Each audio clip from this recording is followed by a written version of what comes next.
4 নম্বর আল্লাহ বলছেন ওই ব্যক্তির গুনাহগুলোকে আল্লাহ মাফ করে দিবেন। সুবহানাল্লাহ বলেন।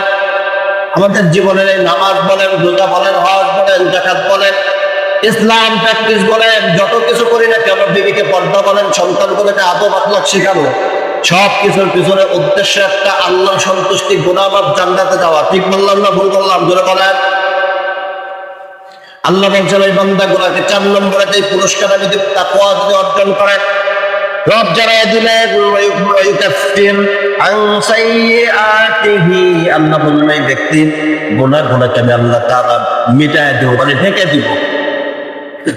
কুফার কাকে বলে, কাফের কাকে বলে, এটার একটা আবিধানিক অর্থ আছে। কাফের বলা হয় আবিধানিক অর্থে ঢেকে দেওয়া। কৃষক দেখবেন যে জমিন চাষ করে না ভাই, এরপরে বীজ দেয়, বীজ দেওয়ার পরে এই বীজগুলোকে যতক্ষণ পর্যন্ত ময়লা আবর্জনা সরকারজনিত ঝামেলা থেকে ঢাকার জন্য মাটি দিয়ে না ঢেকে দেয়, ততক্ষণ পর্যন্ত ওই জায়গা থেকে কিন্তু অঙ্কুর বের হয়নি।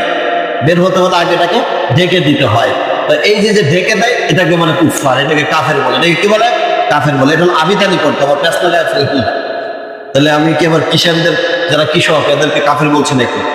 ভুল বুঝছেন আপনারা? কাফের মানে ঢেকে দেওয়া। তাহলে আল্লাহ তাআলা মূলত পারিভাষিক করতে কাফের কাকে বলা হয়?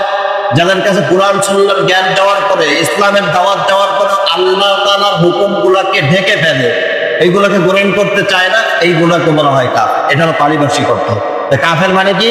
পারিভাষিক অর্থে একটা, আবিধানিক অর্থে একটা।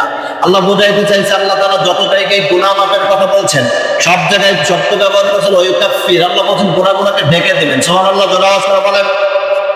এই ঢেকে দেওয়ার মানে হলো, দুনিয়াতে একজন আকাম করছে, এর জেলে নিছে, নেওয়ার পরে জামিনে মুক্ত হয়ে আসছে, এর কয়েকদিন পরে আবার আকাম, এবার নেওয়ার পরে ওর বায়োডাটা চেক দেয়, আগে পরে আইসুস্থ থাকে, চাপ দেওয়ার পরে কিরে তুই তো নতুন পাবি না, তুই তো পুরাতন পাবি, তোর এবার ছাড়া বলে কি বলে না? জোরে বলেন। কিন্তু আল্লাহ কাফার শব্দ দ্বারা কি বুঝাইতে চায়? বলে সরব তোমার রব, এমন এক রব, তোমার জীবনে যত গুনাহ আছে এই গুনাহগুলোকে তুমি ঢেকে দিবেন, মানে আর কোনোদিন এই সত্যটাই বের করবেন না। সুবহানাল্লাহ, জোরে পড়েন। একবারে মিটাই দিবেন, আর কোনোদিন ধরবে না। তুমি আজকে একটা কবিরা গুনাহ করছো, আল্লাহর কাছে তওবা করে ফিরে আসছো, আল্লাহ এটা একবারে মিটাই দিবে। পরের দিন গুনাহ করলে আল্লাহ পাবে না, আগের দিন আকাম করছিলি ওটার লগে এটা যুক্ত করে দেয়। সুবহানাল্লাহ, জোরে আওয়াজ করে বলেন। এই জায়গায় আল্লাহ তাআলার ভিতরে আর দুনিয়ার আইন ব্যবস্থার ভিতরে পার্থক্য। এটা আল্লাহ তাআলা বিচার ব্যবস্থা, আদেল যে তিনি, তার এই ইনসাফের এটা একটা নমুনা। সুবহানাল্লাহ, জোরে আওয়াজ করে পড়ো। তাহলে এটা হলো 4 নম্বর। আল্লাহ রাব্বুল আলামিন বলছে যে আমি একটা জিনিস ক্যালকুলেশন করে দেখছি কিনা, আপনার আবার এই 70 বছরের জিন্দেগিতে বড় হইতে যায় 15 বছর, এরপরে কর্মজীবন পোষাইতে যায় 30 বছর, হইলো 45 বছর, শেষ বয়সে যায় অজু ঠিক থাকে না, এই অজু ঠিক করতে আমার চলে গেল 8-10 বছর, এরপরে মরার লেগে প্রস্তুতি। সারা জীবনের হিসাব আপনি এক জায়গায় করে দেখেন, সারা জীবনের 2টা বছরের ইবাদত আমরা আল্লাহকে দিতে পারবো না, পারবো? কিন্তু এরপরে এই উম্মত আসছে পরে, নূহ আলাইহিস সালামের কওমের ভিতর 900 বছর হায়াত পাওয়া উম্মত ছিল, অন্যান্য কওম 400, 500, 800 বছর হায়াত পাইছে। এই যে উম্মতের গুলো হায়াত পাইলো, তাদের আগে আল্লাহ তাআলা এই 2 বছরের ইবাদত দিয়ে জান্নাতটা কেমনে দিবেন? এটা দেওয়ার মাধ্যম হলো এইটা। আল্লাহ বলেন ওই কাফির আল্লাহ ঢেকে দিবেন, পূর্বের এটা তুলবেই না।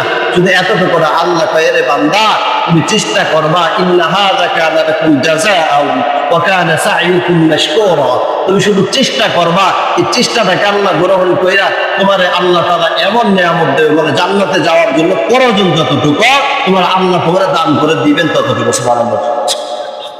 একজন মানুষের জান্নাতে যেতে যা লাগে, এই কোয়ালিটি যা কিছু প্রয়োজন সবকিছু দান করে দিবেন কে? আল্লাহ তাআলা দিবেন।